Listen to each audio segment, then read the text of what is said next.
아멘. 아버지 하나님, 주님께서 우리의 모든 죄를 담당하시고 십자가에서 피 흘려 죽으시고 묻히셨다가 3일 만에 부활하신 그 놀라운 사건을 저희들이 기억해서 오늘도 하루의 한 주의 첫날 주일 아침에 하나님 집에 모여 주님 찬양하고 경배합니다. 우리를 위해서 영원히 부활하시고 또 우리에게 영원한 생명을 주신 주님을 오늘도 하루 종일 찬양하고 경배하기를 원합니다. 우리의 경배와 찬양을 받아 주시옵시고 우리에게는 주님께서 예비하신 그 하늘의 풍성한 은혜를 오늘 저희들에게 풍성히 허락해 주시옵소서. 우리가 사는 목적은 이제 주님을 찬양하고 경배하며 사는 것입니다. 주님이 우리를 부르실 때까지, 공중에 부르실 때까지 이 땅에서 최선을 다해서 주님을 찬양하고 경배하는 그런 예배의 삶을 살게 해 주옵소서. 예수님의 이름으로 기도합나이다. 아멘.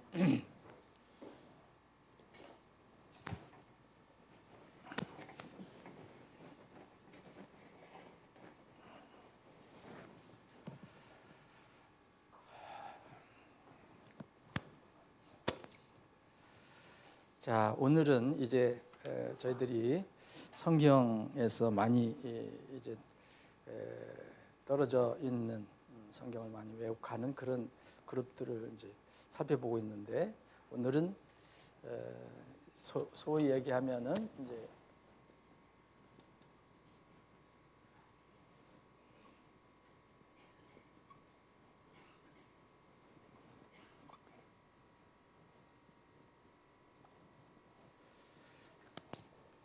소위 세상에서는 이제 구원파라고 하는 그 그룹을 좀 잠깐 살펴보겠습니다. 기독교 복음 침례회. 여기는 뭐 여러분들이 잘 아시는 것처럼 이 유병원 씨 그리고 권신찬 씨를 통해서 이제 이 모임이 시작이 됐습니다. 1900 이게 제가 보니까 이 권신찬 씨는 일제 우리 강점기 때 태어났는데 이 6.25 동란 중에 이렇게 안수를 받았더라고요. 장로교 목사로 안수를 받고 이제 목회를 하다가 외국 선교사, 독립 선교사, 네덜란드의 선교사 케이스 클라스라고 하는 그분, 우리나라 말로는 우리 길기수라고 하는 분, 그리고 미국에서 온 독립 선교사 딕 욕이라는 분한테 영향을 받아서 이제 그 모임을 시작을 했습니다.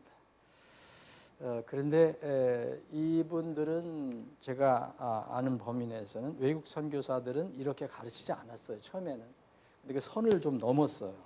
그래서 독자 노선을 이제 추구해서 나중에는 이제 그들 독특한 교리를 이제 세워서 이제 그 모임을 시작을 했죠. 그래서 나중에는 이 외국 선교사들하고의 관계가 끊어졌습니다.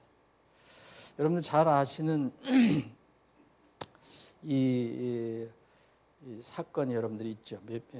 나라를 떨썩했던 그런 사건이 여기서 이제 주로 많이 나왔습니다. 그 기독교 복음 침례라고 하는 데서 권신찬, 유병원 씨, 이게 주로 이제 한강로, 용산 삼각지 그때는 본부가 있었는데 여기에 관련된 사건. 모르는 사람은 모르지만 오대양 사건이라고 아주 떠들썩한 사건이 있었어요. 그리고 주식회사 세모에 관련된 세월호 사건.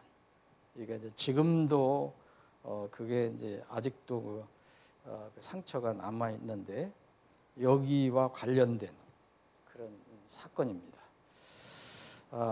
근데 이제 여기는 여러 가지 이제 성경적으로 보면은 문제점이 있지만 이 뭐가 이렇게 나중에 큰 사회적으로 어려움, 큰 문제를 일으켰느냐 보면은 기본적으로 성경에서 금하고 있는 것을 시작을 했어요. 그게 뭐냐면은 그 교회와 사업을 하나로 묶었어요. 그래서 사업하는 것이 하나님 일을 하는 것이다 그래갖고 교회에서 사업을 시작했죠. 여러분 잘 아시는 그 뭐 스쿠알렌 같은 거 팔고 유명하게 팔고 그리고 기업도 가지고 있었죠. 세월호가 그 세모 그룹이었었잖아요. 이런 것이 이제 문제가 됐다고 봐요. 그리고 여기서 이제 나중에 이제 그 갈라져 나온 그런 팀 이제 몇 개 팀들이 있습니다. 여러 팀이 있어요. 근데 이제 여기에 이제 교리를 대략 보면은 좀 문제가 되는 것만 이제 몇 가지 한번 살펴보겠습니다. 성경과 연결해서 우리가 이제 영지주의라는 걸 성경에서 우리가 살펴볼 수 있는데 영지주의라는 것은 지식이 으뜸이다라고 생각하는 거예요. 그러니까 지식, 뭐다른 깨달음이나 이것이 구원과 연결시켜 버려요. 그래서 그걸 이제 영지주의라고 하는데 이것이 이제 그 요한계시록에 나오면 니골라당과 또 연결이 되어 있어요.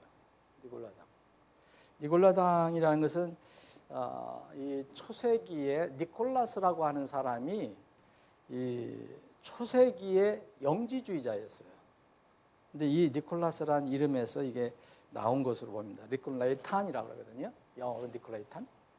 그러니까 이걸 니골라당을 조심하라고 주님께서 이제 부활하신 주님께서 얘기하셨는데 무슨 문제가 있느냐면은 그 여기서 지금도 그렇게 주장하는지 모르지만은 분명히 이들은 그런 자료가 있어요. 예수님을 영접하는 것이 구원이 아니라 말씀을 깨닫는 것이 구원이다라고 얘기를 하거든요. 이거는 한 조금 부분만 맞지 전부 맞는 게 아니에요. 이건 우리는 복음의 말씀을 이해하고 깨달을 필요가 있어요. 그런데 동시에 우리는 인격적인 예수님을 만나야 돼요. 지식으로만 알면 되는 게 아니에요. 지식으로 아는 사람들이 지금 이 시대에 또 얼마나 많은데요. 근데 생명이 없어요. 그래서 요한복음 1장 12절에 있는 것처럼 그냥 그분을 받아들이는 자, 그분을 영접하는 자가 하나님의 아들이 되는 거예요. 근데 이런 것이 없어요. 물론 지식이 있어야 되죠. 지식이 없이 어떻게 그분을 믿을 수가 있겠습니까? 기독교는 그리스도를 믿는 기독교는 불교나 타 종교처럼 뭘 깨달아서 구원을 받는 게 아니에요. 그거는 과정일 수 있어요. 뭘 믿는 과정이 될 수 있지만, 그래서 만약 깨달음의 종교, 득도의 종교라면 다른 종교가 훨씬 더 뛰어나다고 볼 수 있어요. 불교는 깨달음의 종교라고 그랬잖아요. 성경은 인격적으로 하나님 만나야 됩니다. 예수님. 그래서 그거를 영적으로 표현한 거예요. 받아들인다. 나의 주로 모셔드린다라고 표현한 거예요. 그러면 이제 인격적인 관계가 되면은 하나님이 나의 아버지가 되고 난 아들이 되는 거예요. 그래서 부자 관계가 형성이 되는 거죠. 이게 이제 이들이 주장하는 거에서는 이게 많이 그 결여가 돼 있어요. 특히 이제 그 삼각지에서 그 주장했을 때 그런 게 있었습니다. 그래서 뭐 지식은 굉장히 저도 이제 많이 그런 사람들 초기에 제가 목회를 시작할 때에 그런 젊은이들이 교회에 왔었는데 거의 다 그랬어요. 뭐 지식은 가지고 있는데 생명이 없었어요. 그러니까 이 죄도 등한시역이고 자기가 지은 죄가 아니라라고 하고 하는 이들은 이런 영지주의의 영향을 받은 거라고 저는 봅니다. 또 하나는 여기서 주장하는 여기 다 그룹이 그런 건 아닌데 이 구원받은 날짜고 성경 구절을 모르면 구원이 아니다라고 얘기해요. 여기서는. 근데 이것도 성경적이 아닙니다. 자기가 구원받은 날짜 알 수 있어요. 그리고 자기가 그 성경 말씀을 통해서 내가 이렇게 죄인이고 이 문제를 해결했다는 것을 알 수도 있어요. 그런데 그것이 구원의 공식이 돼서는 안 돼요. 근데 그들은 그것이 구원의 공식이 돼버렸어요. 다 그 여러 가지 한 서너 그룹이 있는데 그 다 그런지는 모르지만 하여튼 그런 게 있습니다. 예를 들어서 여러분 그 두 사람을 한번 생각해 봅시다. 사도 바울은 사도 바울이 되기 전에 사울이었어요.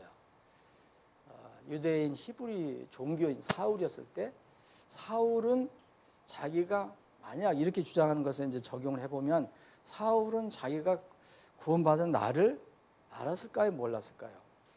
알았을 가능성이 큽니다. 이제 사도 바울이 내가 언제 구원받았 그런 고백한 적은 없어요. 그런데 너무 놀랍게 이제 그날 예수님을 만났잖아요. 예? 하늘에서 예수님이 나타나서 그가 꼬꾸라졌고 그래서 예수님과 대화를 나누고 그게 다메섹으로 가는 도중에 일어난 거잖아요. 그런데 여러분 또 하나 바울이 그렇게 사랑했던 이 젊은 사역자 디모데는 어땠을까요? 디모데는 자기가 구원받은 나를 알았을까요? 몰랐을까요? 자기가 자기가 구원받을 수 있는 그런 기회가 됐던 성경 말씀을 기억했을까요? 안 했을까요? 이건 몰랐을 가능성이 더 큽니다. 그런 게 성경에 나와 있지 않지만 여기 이 디모데 전서를 보면은 바울 사도가 디모데에게 보낸 편지에 보면은 이렇게 고백을 하거든요. 이렇게 얘기를 하거든요. 디모데전서 1장 5절을 보면 뭐라 하냐면 디모데전서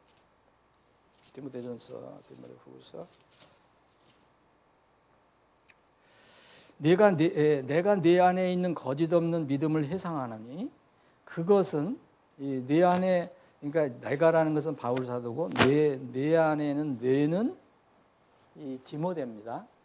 디모데 내 안에 있는 거짓 없는 믿음을 회상하노니 그것은 내 할머니 로이스와 내 어머니 유니게 안에 먼저 있었던 것으로 내 안에도 있음을 확신하노라.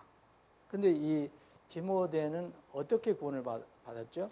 바울 사도처럼 그렇게 극적으로 무슨 기적적인 사건을 체험해서 구원을 받은 게 아니고 어렸을 때부터 이 경건했던 할머니와 어머니, 구원받은 이 할머니와 어머니를 통해서 성경을 계속 들은 거죠. 배우고. 그래서 어느 날 구원을 받은 거예요. 자, 그래서 바울 사도는 디모데후서 3장 14절에 이렇게 말씀하고 있거든요. 그러나 너는 네가 배우고 확신하게 된 것들 안에 거할지니 네가 그것들을 누구에게서 배웠는지 알며. 그죠? 그래서 15절에 보면 뒷부분에 보면 이렇게 성경 기록들을 알았다. 넌 어릴 때부터 성경 기록들을 알았다. 그리고 그것들은 능히 너를 지혜롭게 하여 그리스도 예수님 안에 있는 믿음을 통해 구원에 이르게 하느니라. 디모데후서 1장 5절에 보면 벌써 이 편지를 썼을 때 내 안에 있던 믿음을 내가 회상한다. 과거에 있는 믿음을 회상한다.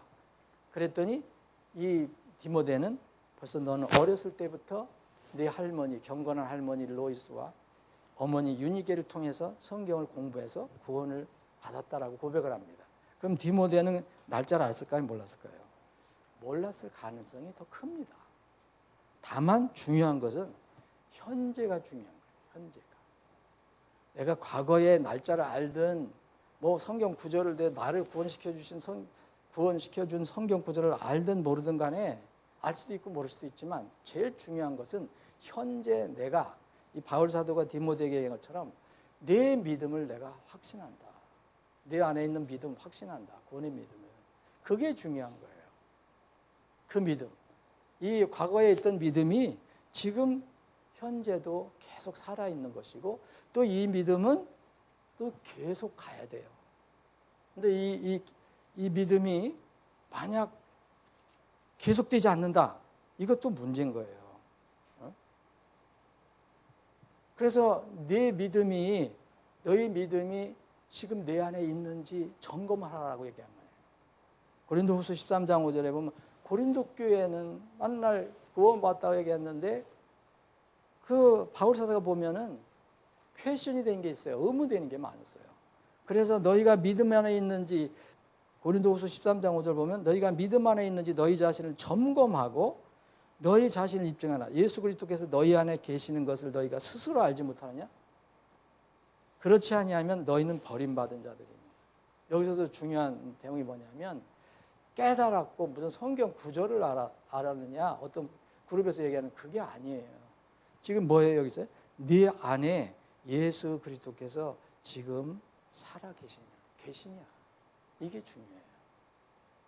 그래서 어떤 단체에서 어떻게 얘기하든지 그게 공식이 돼서는 안 돼요. 구원의 공식이 돼서는 안 됩니다. 또 이렇게 주장합니다. 여기 뭐 다 그런 건 아니지만은 이게 이제 자료니까요. 이게 저기 한 게 아니라 이들이 이렇게 쓴 자료라든지 남겨놓은 자료예요. 예수님을 믿는다는 것은 마음에 죄가 남아있지 않는 것이다. 구원받은 죄인, 믿는 죄인이란 말은 어불성설이다. 이렇게 주장하거든요. 여러분 잘 생각해 보세요. 이거 여러 번 우리가 이제 교회에서 여러 번 공부했지만, 그리고 하나님이 의롭다고 하셨는데 그래도 죄인입니까? 그렇게 얘기하는 사람은 구원을 못 받았다고 얘기하는 거예요. 여기 이 그룹에서는. 근데 이거는 성경과 전혀 다른 얘기입니다. 다른 얘기예요. 이렇게 질문하는 것은 이제 진리의 한 부분을 전체로 왜곡해서 이야기하는 거예요. 그러니까 이런 걸 잘 생각해 봐야 돼요.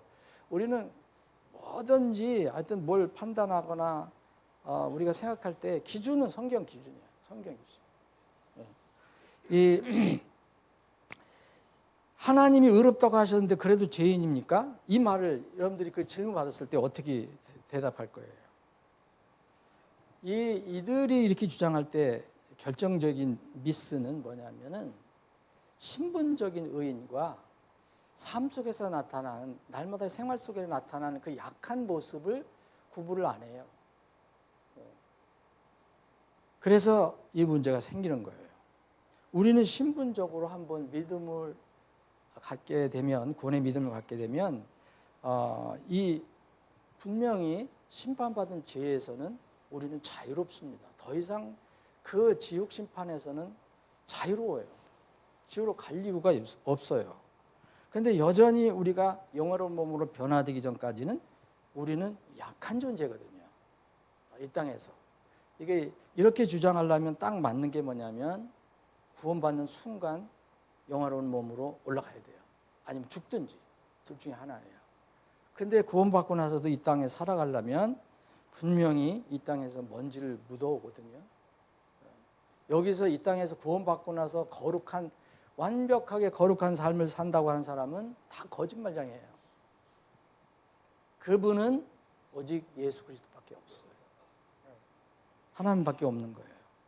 근데 여기서 이렇게 주장하는 것은 자녀의 신분을 얻는 것, 구원받고 자녀의 신분을 얻는 것과 부자 관계로서 자녀가 아버지께 어떻게 나가야 하는 이 부분을 가르지 않아요. 우리는 분명히 구원받으면 하나님이 자녀가 됩니다. 아버지가 이제 하나님의 아버지가 돼요. 그럼 더 이상 아버지가 자녀를 지옥에 보내지 않아요. 그건 불가능한 얘기예요. 그런데 부자 관계가 돼서 아버지와 자녀의 관계에서는 어떤 문제가 생기냐면 자녀가 항상 아버지를 만족시켜 드릴 수 없어요. 때로는 아버지 마음을 아프게 해드릴 때도 있어요. 그리고 이 탕자처럼 또 아버지를 떠나서 자기 마음대로 할 수도 있어요. 이럴 때 뭐가 필요하냐? 돌아섬이 필요한 거예요. 이게 자기가 내가 이게 하나님의 마음을 아프게 하고 있구나, 아버지를 아프게 하고 있구나. 그래서 아들로서 다시 아버지께 돌아가는 것. 만약 이들이 주장하는 것이 만약 구원받았다면은 죄인이라고 말하면은 그건 구원받지 못한 거라고 하는 이런 주장을 한다면은 제가 보기에는 바울 사도도 이 그룹에 의하면 구원받지 못한 사람이에요. 그리고 사도 요한도 여전히 구원받지 못했어요. 사도 바울은 뭐라 그랬어요? 사도 바울은 나는 죄인의 우두머리라고 그랬어요. 근데 이들은 이렇게 제가 이제 들었는데 강변하는데 그건 과거형이라는 거예요. 근데 과거형이 아닙니다. 현재형입니다. 현재형. 여러분들 가지고 있는 성경 보면 킹제성에 현재형으로 되어 있어요. 그건 뭐 복잡한 얘기가 아니에요. 그리고 이 사도 요한도 뭐라고 얘기했느냐면, 그러면 만약 이들이 주장하는 것처럼 얘기하면 사도 요한이 쓴 것은 다 버려야 돼요. 최소한도 요한일서 이거 다 버려야 돼요. 요한일서는 뭐라 그러냐면 요한일서 1장 8절에 보면 만일 우리에게 죄가 없다고 우리가 말하면 우리 스스로를 속이며 또 진리가 우리 안에 없는 것입니다. 진리가 우리 안에 없으면 구원받지 못한 거죠. 그래서 우리는 죄들을 자백하라는 거예요. 만일 우리가 우리의 죄들을 자백하면 그분께서는 신실하시고 의로우사 우리의 죄들을 용서하시며 또한 모든 불의에서 우리를 정결하시느니라. 만일 우리가 죄를 짓지 아니었다고 말하면 우리가 그분을 거짓말쟁이로 만드는 것이며 또한 그분의 말씀이 우리 안에 없는 것입니다. 근데 그러면 이걸 그 사람들은 어떻게 해석하냐 보니까 이건 처음에 구원받을 때의 고백이라는 거예요. 그럴까요, 여러분? 여기에 요한일서 1장 사도 요한이 쓴 거 보면 이 1장 1절 2절 보면 다 여기에 사도 바울은 너희가 이렇게 얘기하지 않고 있어요. 우리가라고 그래요. 우리가 자기를 포함해서 이 편지를 받는 사람 모든 사람에게 얘기하는 거예요. 우리가 그리스도와 함께 교제한다. 아버지 하나님과 함께 있다. 그러니까 그분과 우리가 그분과 함께 교제한다고 하면서 거짓말을 하면 안 된다. 이런 얘기를 하는 거예요. 그러다가 죄 문제를 얘기하는 거예요. 근데 이런 걸 이렇게 강변해요. 이거는 구원받기 전에 죄인으로서 하는 이야기다. 천만의 말씀이에요. 이게 어떤 자기들이 어떤 공식을 정해놓으면 그거에 매여 있어요. 자, 2장 1절에 보면 나의 어린 자녀들아 내가 이것들을 너희에게 쓰는 것은 너희가 죄를 짓지 않게 하려 합니다. 우리가 구원받고 나서도 죄를 짓지 않으려고 노력해야 돼요. 근데 만약 지게 되면은 우리가 그 죄 때문에 다시 예수님을 십자가에 못을 박아야 되는가요? 그게 아니잖아요. 이미 그 모든 죄를 주님께서는 다 해결해 놓으셨어요. 우리가 이제 자녀기 때문에 누가 죄를 지어도 2장 1절 보면 만일 누가 죄를 지어도 우리에게 아버지와 함께 계신 변호자가 계시니 그게 예수 그리스도예요. 그분 때문에 우리는 심판을 안 받는 거예요. 지옥 심판을 안 받는 거예요. 그분이 우리를 이제 변호하신다는 거예요. 2장 2절을 보면 또 그분께서는 우리의 죄들로 인한 화해 헌물이시니 우리의 죄들뿐 아니요 온 세상의 죄들로 인한 것이니라. 이거를 이제 세상 사람들은 안 믿는 거죠. 그래서 여기서 가장 이 그룹에서 문제가 되는 것은 바로 죄를 어떻게 바라보느냐. 이 성경적인 죄론에서는 너무 벗어났어요. 이들이 주장하는 것은.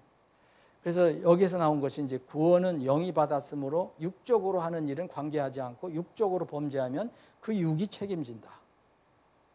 여기들이 주장하는 거예요. 그 사람들이 여기에서 복음 침례에서 구원받고 한번 깨달으면 다시 범죄도 없고 죄를 지어도 구원과는 상관없고 생활 속에서 짓는 죄는 죄가 되지 않는다. 이게 성경에서 뭐라 했어요? 이걸 다 초세기서부터 이런 게 나왔거든요. 이게 초세기부터 이런 그 흐름이 있었어요. 이게 이제 로마서 5장 6장을 그래서 주신 거예요. 몸이 죄를 짓는 것이지 영이 죄를 짓는 것이 아니므로 몸은 죄를 지어도 상관이 없다라고 주장하는 사람들이 있어요. 이거는 현대판 안티노미니아니즘이에요. 무도덕주의, 무법주의, 무법으로 사는 거예요. 구원은 여기 잘 하셔야 됩니다. 구원은 하나님께서 우리를 의롭다고 칭해 주시는 거지 우리가 너 완벽하게 의인이야 라고 말씀하신 게 아니에요. 그렇게 되려면 우리는 나팔 소리를 들어야 돼요. 그때는 더 죽지 않고 죄를 짓지 않는 몸으로 바뀌어요. 천사 같은 몸으로. 지금은 우리의 믿음으로 우리가 가지고 있는 믿음으로 아버지께서 우리를 아들로 삼으시고 칭의해 주신 거예요. 칭의라는 건 뭐예요?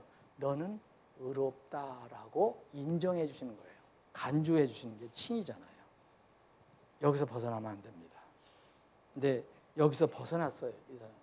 이분들은 많이 벗어났어요. 근데 이게 이런 것들이 성경에 얼마든지 이런 말씀에 대해서 얼마든지 이런 주장에 대해서 우리가 얼마든지 성경을 근거를 낼 수 있는데 뭐 시간도 없고, 자, 이거는 분명히 성경에서 얘기하는 그 안티노미니아즘을 얘기하는 거예요. 이게 무서운 거예요. 이게 이런 복음이 무서운 거예요. 이게 한번 머리로 들어가서 그게 딱 고착이 되면 삶은 전혀 변하지 않고 이제 지식만 가지고 있어요. 이거는 전혀 구원이 아닙니다. 그러면 만약 이것도 나중에 이제 우리가 여러 번 공부해봤지만 앞으로도 공부해야 돼요. 이들이 주장하는 것이 맞다면 복음을 통해서 죄인을 구원하시려는 하나님 목적이 나오거든요. 여러분들 왜 구원해 주셨어요? 여러분들 왜 하나님께서 구원해 주셨어요? 이들이 얘기하는 것처럼 그냥 뭐 이제 그 살아도 이제 구원받고 나면 어떤 죄를 져도 그건 내가 짓는 죄가 아니라는 식으로 그렇게 살라고 구원시켜 준 게 아니라 이 땅에서도 하나님의 자녀로서 선한 일에 열심을 내라고 구원시켜 준 거예요. 완벽하지는 않더라도 그런 방향으로 가라는 거예요. 그래야만 하나님께 영광이 되고 또 하나님 이름을 훼손하지 않아요. 그래서 성경은 이 사람을 하나님께서 구원해 주신 목적이 여러 군데 나오는데 이게 다 실패한 거예요. 하나님께서 만약 이들이 주장이 맞는다면 하나님의 주장이 실패한 거예요. 누가 맞는 겁니까, 여러분? 뛰어난 인간의 어떤 교사가 있다 하더라도 하나님이 맞을까요? 이 사람이 맞을까요? 에베소서 여러분 잘 아시는 에베소 2장 8절 9절 뭐예요? 은혜로 구원받는다고 얘기잖아요. 뭐 다른 거 뭐 여러 가지 있지만 여러분 잘 아시는 거 에베소 2장 8절 9절 보면은 이는 너희가 믿음을 통해 은혜로 구원을 받았기 때문이니 이것은 너희 자신에게서 난 것이 아니요 그것은 하나님의 선물이라. 은혜예요. 우리 힘으로 되는 게 아니에요. 정말 하나님께 주신 선물이에요. 행위에서 난 것이 아니니 이것은 아무도 자랑하지 못하게 하려 합니다. 우리가 구원을 받았다 그랬잖아요. 에베소 교회가 구원을 받았다 그랬어요. 그런데 하나님께서 에베소 교회 성도들을 구원시켜 주셔서 교회로 모이게 하신 이유가 뭐라 했어요? 10절에 보면 이는 우리가 그리스도 예수님 안에서 선한 행위들을 하도록 창조된 그분의 작품이요. 하나님께서 우리로 하여금 그 선한 행위들 가운데 걷게 하시려고 그것들을 미리 정하셨기 때문이다. 그래서 11절 그런즉 기억하라. 너희는 지나간 때에는 육체로는 이방인들이요 손으로 육체에 행하는 할례자라 불리는 자들에 의해 무할례자라 불리던 자들이었는데 이렇게 해서 예수 그리스도의 피로 가까워졌다. 그래 구원해 주신 목적이 뭐예요? 그리스도 예수님 안에서 선한 행위들을 하도록 다시 우리를 구원해 주신 거예요. 그런데 이게 그럼 안 맞잖아요. 이게 한두 가지가 아닌데 이런 데가 성경에 보통 많은 게 아니에요. 전부 너희들 이것 때문에 구원해 주었다. 또 여러분들 잘 아시는 구절 디도서 2장에 보면 자 디도서 2장 제가 그 11절부터 읽을게요. 이는 구원을 가져오는 하나님의 은혜가 모든 사람들에게 나타나서 우리를 가르치되 불경건과 세상적인 정욕들을 거부하고 우리가 이 현 세상에서 맑은 정신으로 의롭게 경건하게 살며 저 복된 소망과 위대하신 하나님이신 우리 구주 예수 그리스도의 영광스러운 나타나심을 기다리게 하셨기 때문이라. 14절 그분께서 우리를 위하여 자신을 주신 것은 우리를 구원해 주시기 위해서 십자가에서 우리를 위해서 희생물이 되어 주신 것은 그분께서 모든 불법으로부터 우리를 구속하시고 정결하게 하사 그분 자신을 향하여 선한 일들에 열심을 내는 특별한 백성이 되게 하려 하십니다. 이게 우리를 구원해 주신 목적이 나오잖아요. 목적. 그런데 그러면 이게 하나님이 실패하신 거잖아요. 이들이 주장한 걸 말합니다. 누가 맞는지는 이 성경을 통해서 이게 데살로니가전 4장에도 나오지 5장에도 나오지 베드로전서 나오지 베드로전서 1장에서 3장까지 전부 이 얘기예요. 구원받은 사람은 이런 게 나타난다. 물론 일률적으로 우리가 판단할 수는 없어요. 그러나 분명히 이런 주장은 말이 안 되는 거예요. 구원받고 한번 깨달으면 다시 범죄도 없고 죄를 지어도 구원과는 상관없다. 이런 말은 이 정말 마귀의 말이에요. 이건 바울이 그렇게 주의를 기울이라 했던 그 안티노미니아니즘, 무법주의, 무도덕주의예요. 여러 가지 이 이론이 있는데, 근데 그 교회관은 이게 어느 부분은 맞지만 어느 부분은 맞지도 않아요. 예를 들어서 구원받은 사람은 교회에 안 나가도 된다. 이런 것은 교회관이 아니죠. 이제 물론 이제 기성 개신교단을 부정하고 비판한다는 차원으로 이렇게 말한 것이라고 우리가 좀 이해를 한다 하더라도 여기에 또 교회관은 결정적인 차이가 뭐냐면 중앙 집권적으로 1인 치하예요. 이거는 다른 저기하고 똑같은 거예요. 사이비단하고. 성경은 분명히 얘기합니다. 지역교회의 회중 중심의 독립적으로 그리고 자치적으로 교회가 운영되는 거예요. 이게 성경적인 교회예요. 그런 면에서 보면 교단은요, 이게 이단이에요. 로마 카톨릭에서 나온 거. 성경에 어디에도 없어요. 사람들이 다 만들어 놓은 거예요. 그리고 아까 처음에도 말씀드렸지만 이 교회는 절대 사업하고 연결이 되면 안 돼요. 여러분들이 교회 안에서 개인적인 사업을 다른 형제자매들한테 얘기해도 안 되는 거예요. 그건 교회의 성격에 전혀 맞지 않아요. 교회와 사업은 철저히 분리해야 됩니다. 만약 분리하지 않으면 교회가 부패하기 시작하는 거예요. 여기에서는 이게 교회와 사업이 하나가 돼 있어요. 여러 가지 문제점이 있습니다. 근데 이제 이렇게 되다 보니까 이제 교회에 이제 교회 리더관이 있잖아요. 근데 여기서는 어떤 사람을 기름 부음 받은 지도자로 이렇게 추앙했습니다. 기름 받은 지도자. 여러분들도 다 기름 받은 지도자인데 사실은 성령님에 의해서 인간을 우상시하는 데는 다 비성경적인 그룹이에요. 그리고 보니까 1982년도 하반기부터는 유아무개를 예수라고 부르기 시작했다고 하더라고요. 이 그룹에서. 유일한 지도자, 살아있는 성령, 메시아. 이게 참 문제예요. 이런 게. 지금 또 성경을 강조하는 어떤 그룹에서는 또 그 미국의 어떤 그 유명한 사람을 영원한 우리의 스승이라고 또 얘기한대요. 이렇게. 영원한 스승이다. 이건 예수님께만 써야 돼요. 이게 다 여기 인간을 우상화하는 겁니다. 또 여기에 이 종말론에서 문제 있는데 하여튼 날짜를 정하면 그건 다 성경에서 벗어난 거예요. 여기서도 80년대에 이게 곧 주님 재림이 있을 거라고 이 주님의 재림은 늘 우리가 기다리는 거죠. 언제 올지 모르니까. 그런데 날짜를 정하면 문제예요. 거기서부터 문제가 생긴 거예요.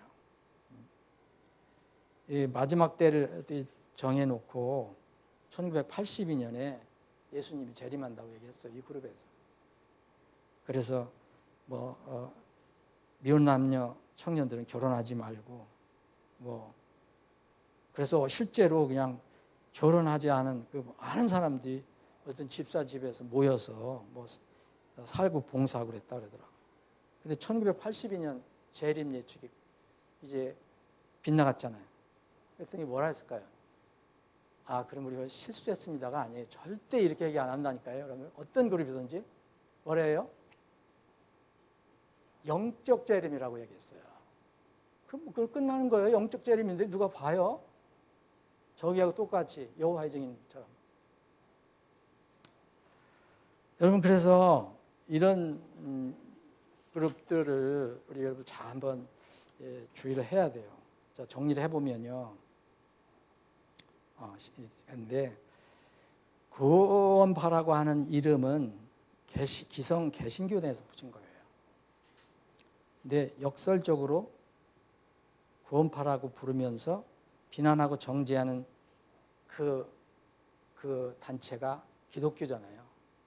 기독교인데 저는 기독교가 큰 책임이 있다고 생각해요. 이 구원파의 태동과 생성에 큰 책임이 있어요. 역사적으로. 그때 60년대, 70년대, 80년대 이게 융성하도록 그 불을 떼준 것은 나는 오히려 기독교라고 해요. 소위 얘기하면 정통 기독교. 이유는요. 교회가 영혼 구원에 관심이 없어요. 아시는 것처럼. 지금도 뭐 많이 그렇지만. 그러니까 여기서 그 외국 선교사, 동시 선교사들의 얘기를 듣고 구원에 꽂혀서, 구원이라는 단어는 좋은 거잖아요. 거기에서 이제 더 어떤 선을 넘어간 거죠.